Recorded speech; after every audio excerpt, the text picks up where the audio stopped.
मध्य पूर्व का भूगोल जितना जटिल है उससे कहीं अधिक जटिल वहां की राजनीति है। सत्ता, धर्म, आतंक और कूटनीति के बीच ऐसी गांठें बंधी है कि हर नया हमला, हर नई चेतावनी सिर्फ खून ही नहीं बहाती बल्कि वैश्विक समीकरण भी हिला देती है।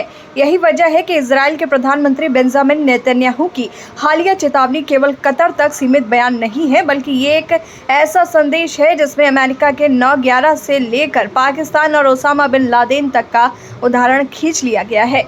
नेतन्याहू ने साफ कह दिया है कि इजराइल के लिए अब कोई ग्रे एरिया नहीं बचा है।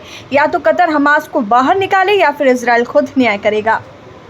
2012 से ही कतर की राजधानी दोहा हमास के राजनीतिक ठिकाने के रूप में जाना जाता है। इजराइल का दावा है कि गाजा की वास्तविक सत्ता दोहा से ही चलती रही है और वहां बैठे नेता आतंकियों को बंगले, पैसा और पूरी सुरक्षा मुहैया कराते रहे हैं।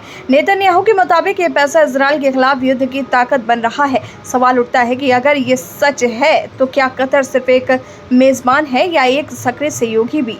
इजराइल की आक्रामक नीति कहती है जो भी आतंकियों को शरण देगा वही उनका साझेदार है और वही अगला निशाना भी होगा। नेतन्याहू ने अमेरिका की राह को अपना आधार बनाया। उन्होंने दोहा पर हमले को वैसा ही कदम बताया जैसा अमेरिका ने 11 सितंबर के बाद उठाया था।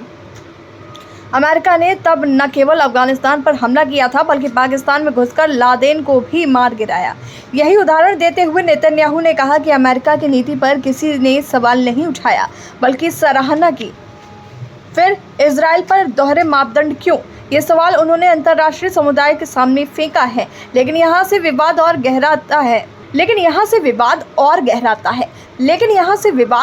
गहराता है।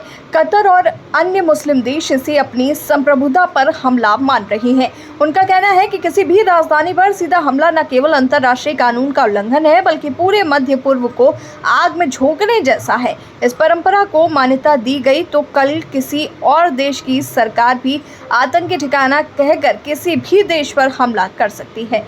ऐसे में अंतर्राष्ट्रीय राजनीति का पूरा ढांचा चरमरा सकता है।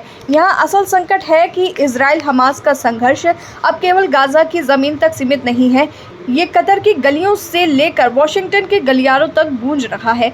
नेतन्याहू का बयान साफ है कि इजराइल अब इंतजार करने के मूड में नहीं है। आतंकवाद के खिलाफ वो अमेरिका की डॉक्ट्रिन को ही अपना आधार बना रहा है। जहां भी खतरा है वहां जाकर उसे खत्म करो। लेकिन ये नीति जितनी आक्रामक है उतनी ही जोखिम भरी भी है।